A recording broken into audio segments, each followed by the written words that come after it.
I'm delighted to be joined. Unusually, we're doing a live podcast, live from the fantastic Evolve event in Bruno. And I'm joined by two old friends who are also on the speaking bill with me. So I'll let you introduce yourself, and people who know me will also know you. People who know True for sure. Probably. I'm Kim Lokenberg, and with me is Gordon. Hi there. Um, And and Gordon Lokenberg, tell people in the audience who might not know what you do, what you do. Okay, so we are the Lokenbergs. We organize true events.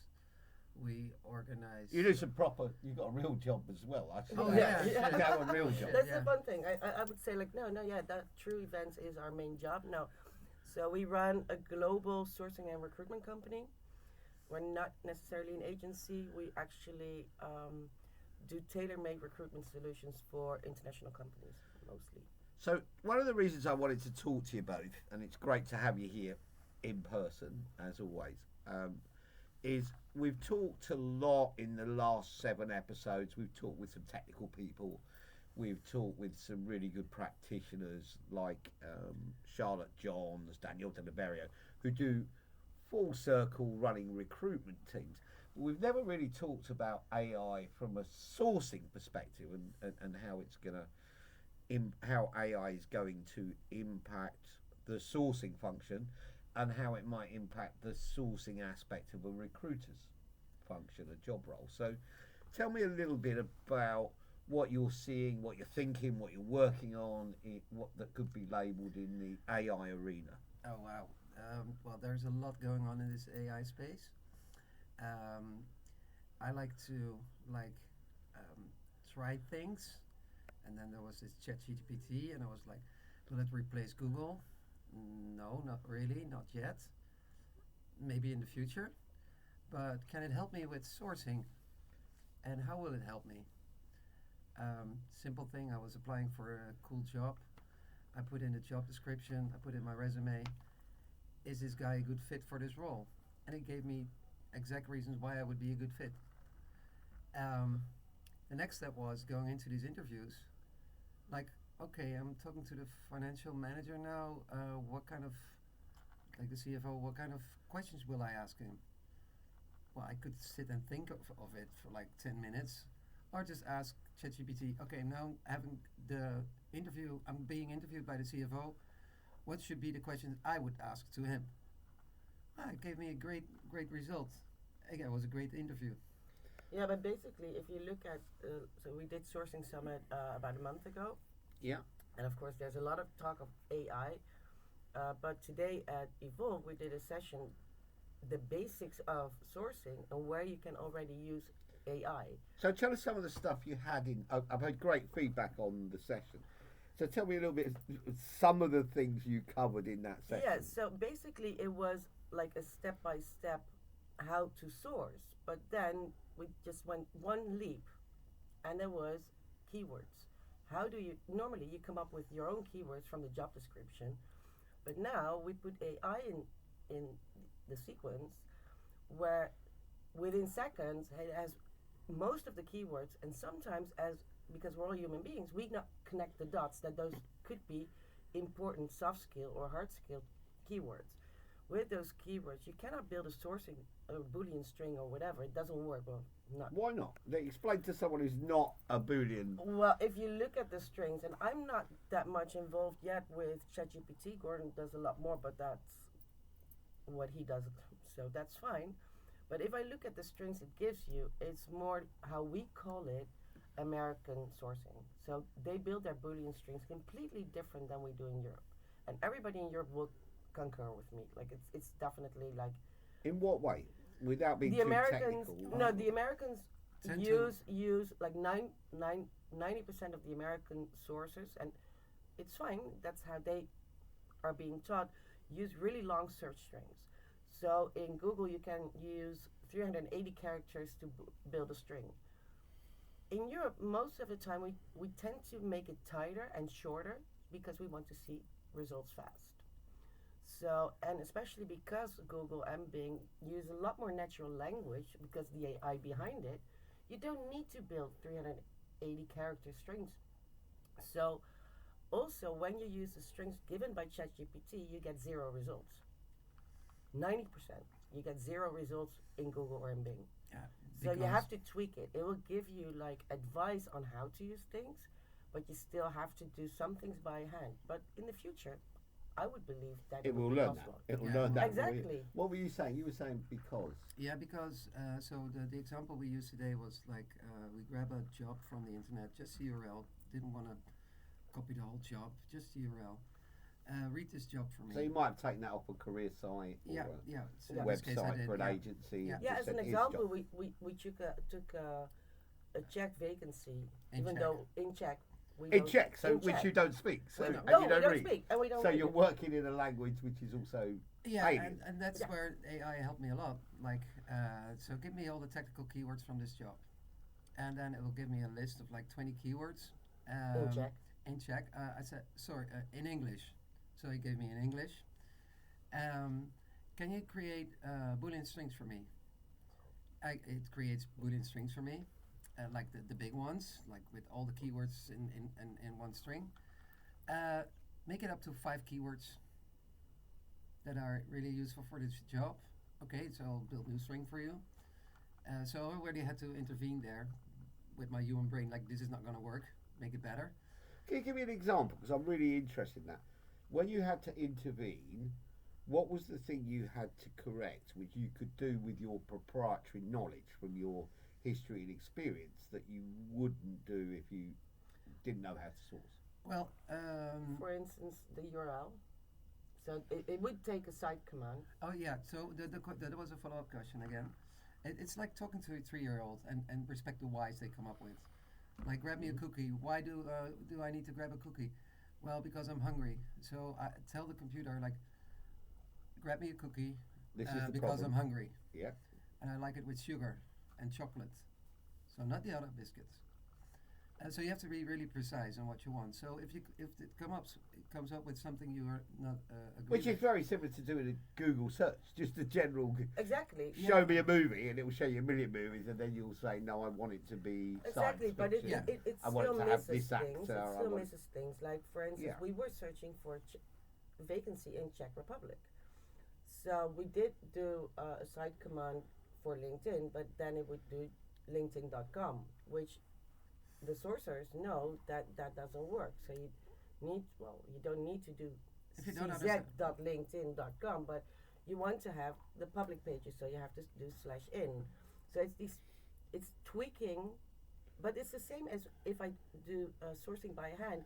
I'm tweaking my search strings every single time till I get the best results. Only ChatGPT is helping you to get there faster. yeah, it's a time saver. Yeah, I but think also, that's you have and to it's know not what only, you're doing. and it's not only with the Boolean strings. You have, I mean, there's so many AI tools out there right now, but it also helps you. For instance, with your first screening interview, one of the things with interviews, which a lot of sources and a lot of recruiters are struggling with, is that they have to take notes. Well, now you have Sure. tools which Note are taker. actually a note taker, so you can actually focus on the interview, and they will transcribe what you discussed and take the key points out of it. So again, that's a time saver. So it's actually, you can use it really good as a production. Another example. So we've gone through the whole search strings, make them better because you know how it works. That's again, if you're working with AI, you know not everything they say is true. So you have to have the knowledge to understand what they're saying and intervene accordingly. That's how I still think it works. If I put in a spreadsheet, give me the best numbers, I can see the numbers are not right because I know it doesn't feel right, and double check it is not right at that point. But what I'm seeing from work I'm doing myself is you only have to tell it once. So once you've taught ChatGPT or similar that lesson, it remembers that lesson and it remembers it forever. Well, as long as you give it as an instruction or a prompt. yeah, if you stay in the same tab. If you Right. start a new tab, you have to reteach it. Of course, it will remember certain things, but because you're working with, so the steps it will remember, But because you use a completely different URL or a completely different job, completely different keywords, it will still need to be taught again and again about like, how would you do this.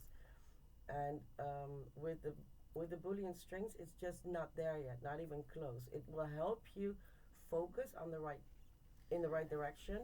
But I do know sources who actually use AI generated Boolean strings, and I wonder if the results are actually what they expect it to be. Okay, so this is quite interesting because one of the things that I've been playing around with, and it's worked quite well, is when I'm doing a function, it's not sourcing, it's other things that I'm doing. But my first prompt is to build a playbook based on my actions. And then every time I repeat the task, I say, follow this playbook. Yeah, Yeah. then it's, Follow, and I've created a playbook, right? So I'm listening to you and thinking for sourcing, the basic rules, which are your 101, do this, the things that we would teach if we were in a class and we were sitting down with someone and we said, right, we start with someone fresh and we'd say, I'm going to teach you how to source. yeah. And What, we'd for start. what I see, what I see happening is you have to stay in the same chat Okay. for that. So if you change chat, it will start over again. So that's But you can apply a playbook. uh, You have to put the playbook into Yeah. the new chat. Yeah. Because you save that prompt Yeah. effectively. So Yeah. it's a series of prompts. Yeah. That would work. that works But totally. you can record it, but you record it as a playbook, not as a result. So it doesn't Yeah. give you the result, but you can save the look at this, do that, do Yeah. that, right? Which I'm But quite coming back to excited the about. That. basics, Yeah. but coming back to the basics, it still is. I mean, we all know, and they've been there for years. Boolean builders. Yeah. I don't like them. I hate them. I would never teach them because you need to learn first to ask the right questions. So that's Yes. what I think every source needs to be able to build their own booleans. Otherwise, you cannot use a boolean builder correctly, and you cannot use AI correctly because I think the most important bit is you can't challenge the result. Exactly, no, yeah. you need If to you don't ask have the right knowledge, questions. you can't look at it. And that's You the have to point. accept whatever Yeah. you get back. You can't go. We had a whole That doesn't feel discussion right. when it just came out. There was this guy in the Netherlands who immediately sold his prompt book. I'm like, this is not how it works. People need to play around with it. It's not. Well, make you You're some open- money. He'll sell your prompt book and it'll make Yeah, you no, some no. money. I'm okay with And he was probably making the some social money. media guy and the LinkedIn guy and everything else. Yeah, I expect. I mean, it's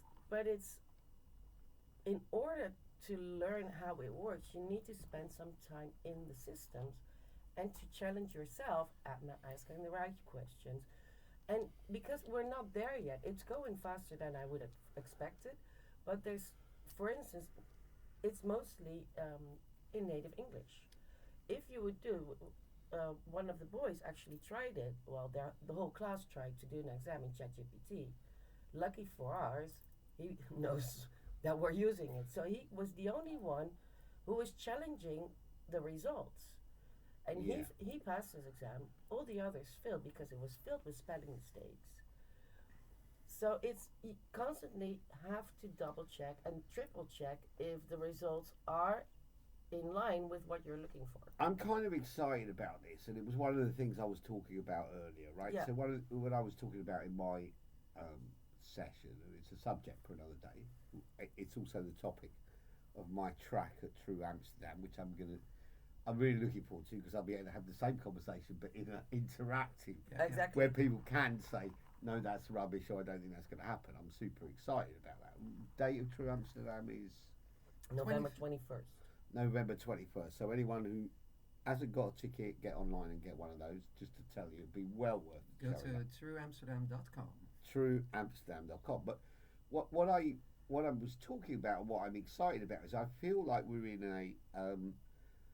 a stage where most of our tasks can be done by AI agents, right? So I'm looking at the AI agents that are being built. I'm looking at the tasks that we do when we source, when we advertise, when we do the many things we might do when we're recruiting. And at the moment, that always requires a human. It either requires a human to make a decision, which is to say, for instance, if you're advertising to say, I think this job board over this job board and this budget over that budget is going to work. And I think we're at a point where all of that decision making can be replaced for many reasons. Can be replaced by AI, and as a result, if that takes away the 80% of the time most recruiters spend in top of the funnel, so 80% of budget and 80% of time generally, if you talk to a recruiter, is spent in attraction. That's what I was talking about this morning. It's finding people, it's sorting who those people are, it's prioritising them, it's doing those things. So if we say, right, okay, we're going to take 80% of the work away, it's very easy to say, right, well, we don't need recruiters then, because the machine can do that.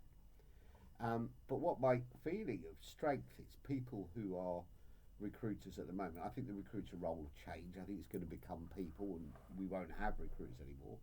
That, again, is a subject for another day. But I think what's going to happen is the people who have the proprietary knowledge, the people who know how to do it and how to challenge the machine, will be the ones who have the greatest value. Because people coming into the market now won't learn how to do a Boolean string because they don't need to. They have a Boolean. This is what Greg was saying earlier as well. It's like, and you know me for years, I've always been saying this, recruitment is a sales job. I'm not a salesperson, but recruitment should be more part of a sales job than HR, in my opinion. But when you look at, and we've been discussing this for ages, that in the sourcing strategy, there's a lot you can automate, a lot. But at this point, the matching, for instance, is still not there yet. But I can see that if it's being built more extensively and more data will get in, it could learn to do the matching properly. I think it's the ability. The thing that excites me is the ability of the tools to learn the rules. Yeah. So those of us who've been around for a long time, exactly, we remember. That's what I said earlier. It goes faster than I expected, but certain things with the sourcing, you're absolutely right. We could teach that, and they could learn it, but you have to have. But it's not going to have that gut feel to say that list doesn't look right. No, I don't know why. I need to go in and test it. No, but if you do not know what you expect at the end and you don't know how to get there, then it won't work. For some people it would work, but then it's like maybe 70% correctness. So in the end, at the moment, like a lot of the screening, and you know how it works with sourcing, is like the pre-screen. It's still human work at the moment. So does that mean you think we're going to spend more time managing the machines than managing the people? I would love that. The simple thing today, in the examples I gave, like, okay, I'm on this LinkedIn profile, so I use Monica, which is on my screen all the time. Put the job in Monica, ask Monica, which is also an AI tool. What do you think of this profile for this job? And it will give me the results. So I just read the results. I don't bother reading the whole resume, thinking of now based on these criteria, this could be a good guy.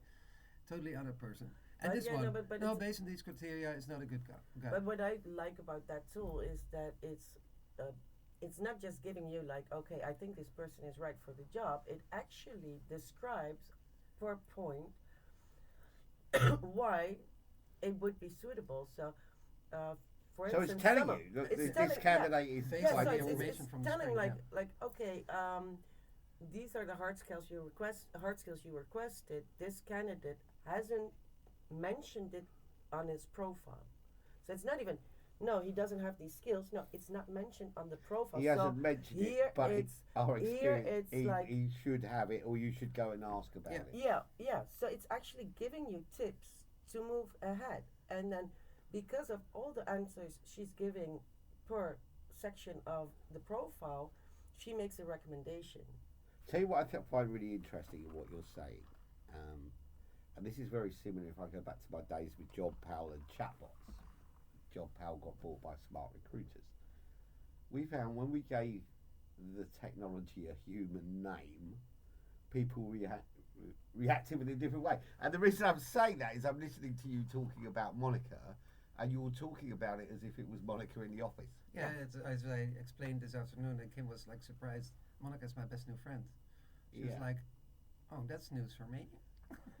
Well, that was kind of the joke how we are on stage anyway. But it is true. It's. But we're almost talking to a no, but that's human, like somebody in the office. But this is I've seen this with all the AI talks I've seen in the past 2 years. We actually humanizing the AI because there's human data in there, and some of the tools, and I've seen so many different ones, actually respond to you as if it was a human being. It's more natural language than. Remember the first chatbots, and I think this was at True London with Martin Redstone that he just translated his bot in Dutch, and we were saying like, well, you would never say that in Dutch. You wouldn't in say that way. as a Dutch person, as No. a human. You wouldn't say that. And even nowadays, I mean, every single company, you as a person, just like a private person, you have to communicate with. Is it your bank or whatever? You're talking to chatbots, and at that point, I rather know that it's first like a real chatbot, then that they give it a name and I still get the chatbot and is not listening to me. I get annoyed with it. But that's me at my age. If I'm talking to kids from 18 to 21, they're like, of course I know it's not Lisa I'm talking to. Of course I know it's a chatbot, but I don't care. So it's also a generation thing, like where we struggle maybe that I think for me, it's like I think that we are dehumanizing the whole society with it. If I go to But the then doctor, I don't think my that's any different to us doing that with putting a call centre in. Exactly. But now, Bombay or somewhere, somewhere overseas. But nowadays, I cannot even call my GDP. No, you have to use the app. Well, you know my village. I think 70% is 70 plus. They don't know how to use an app. Sure, So I get that. I get that in general life, but I find it very interesting. But in recruitment, it works the other way around, where it can. We've been talking for the past almost 10 years now about productivity in recruitment, and then even more productivity in sourcing, and this is where AI can help us enormously. Yeah, it's actually just doing more of the work at a higher speed. Well, I was talking to a really nice guy here who has worked for Randstad, started his own company with a business partner here in Bruno, and he was attending our session, and he's like, well, how you explained it, then sourcing is more for bulk recruitment. And I was like, whoa, what did I do wrong in this session? And like, yeah, but AI sourcing is more for bulk. I said, no, it's. I think that's a really common misconception thing that people have, in which they think sourcing is absolutely also, including AI, also so valuable for hard to fill roles. Gordon just got, before we started this podcast, Gordon got a phone call if he can find the successor of a bakery. A baker. Yeah, baker. Yeah, like a baker who wants to continue. Yeah. Like and you're back to that thing of they probably don't have LinkedIn profiles. Like, well, my God, they're probably not. Where do you find them? It's not like finding it'd be easier to find a CFO. But exactly this reason is why they call us. And this is why we like to do this. To get these crazy guys, like, find a proven inventor. Where do you do that? You have to think about it. Yeah, or who's like one of the jobs. Like, can you find me the next sound engineer for Dolby? Like, and this is what Ivan is talking about later on. Like, well, and that was like 20 years ago. But now we're in a new kind of system. Yeah, where do you find a prompt engineer? Yeah, but even I think even from a sourcing point of view. Even to do what we might consider to be some quite, and I'm by no means a sourcer. I can source. You know, I've learned it over the years, but I'm not an expert sourcer by any means. You're all much more advanced than me in sourcing function, without doubt. But even for the basic sourcing functions, you had to go to an expert. Yeah. Historically, it partly had been set up like that because we had source code and stuff, and we built it as a magic science rather than something that could be learned. Well, back in the day, when I learned it, it was kind of like rocket science because nobody knew what was going on, and we called it hex. You can call it dorks or whatever, but every single time we would meet up with our sourcing friends, someone found a new trick. How to find an email address, how to find a phone number. But we built conferences on that. People would come to the event just to We go, speak for weeks. show me how to do this thing. Yeah. But that's how the community grew as well. Yeah. But now it's harder to find common ground on what's new. So the first generation sourcers, that's probably even the people like Steve Levy's, like Gordon, like the older generation who did phone sourcing. Sourcing is not just identifying people smart on the internet. It is like, where do these people hang around? And with AI, it could be even more. Mind you, I actually think we're going to go in that direction. And the reason I think that point is quite important, I think a lot of recruitment things, technology is driving it backwards rather than forwards in terms of methodology, not in terms of results, but actually some of our old practices are coming back again. And what I mean by that is, what I'm seeing is with AI, one of the things that's coming back with organisations, having spent 10 years trying to digitalise assessment centres and get rid of them completely, save a load of money, do all your assessments online, because candidates might be AI candidates, they're now going, no, we need to get, they're all going back to assessment centres and applying those things, right? And I think the same thing with sourcing, in that you need the ability of the traditional, what I would call kind of first, second generation of sourcers, your Jim Strouds and people who came along at that time, Arena Shemeva, was the ability to actually go, okay, these people will hang about in this place. Yeah. It was like a human skill of saying, they'll go to that bar, or they'll belong to that group, or they might have. But they're can you all imagine actually how interested. We still had Foursquare back then. We had Foursquare. We You could know. check out. Yeah, when I was can hiring. you imagine how AI can actually help in that sense? Because the learning of the machines will take that history with it. So you can still, in the end, it can crunch higher volumes of data at a much higher speed, and it can give it back to you to say these. It will save you a lot of time in research, like where are these people? Yeah. We explained it this morning as well. I did this one gig a couple of years ago, finding nurses. And all the sources I talked to who were at that company, and also people we trained, said like, yeah, let's go to LinkedIn. Yeah, all the nurses are on LinkedIn, but they're not using LinkedIn because they were taught at their education that they had to have a LinkedIn my profile. kids who are university students have LinkedIn profiles. They learn that in 101 careers class. Exactly, and then you have to have it. And Frankie's like, I'm a historian, like museums don't, but he has a LinkedIn profile. Yeah, so they're actually sleeping profiles. So you can pull on it, like send them an email because these people, you might be able to find an email. Find or them and number. then find them somewhere else. But or wherever it's not where they hang out. It's not their place to go for a new job. So, and this is, a lot of people don't know how or are not using it.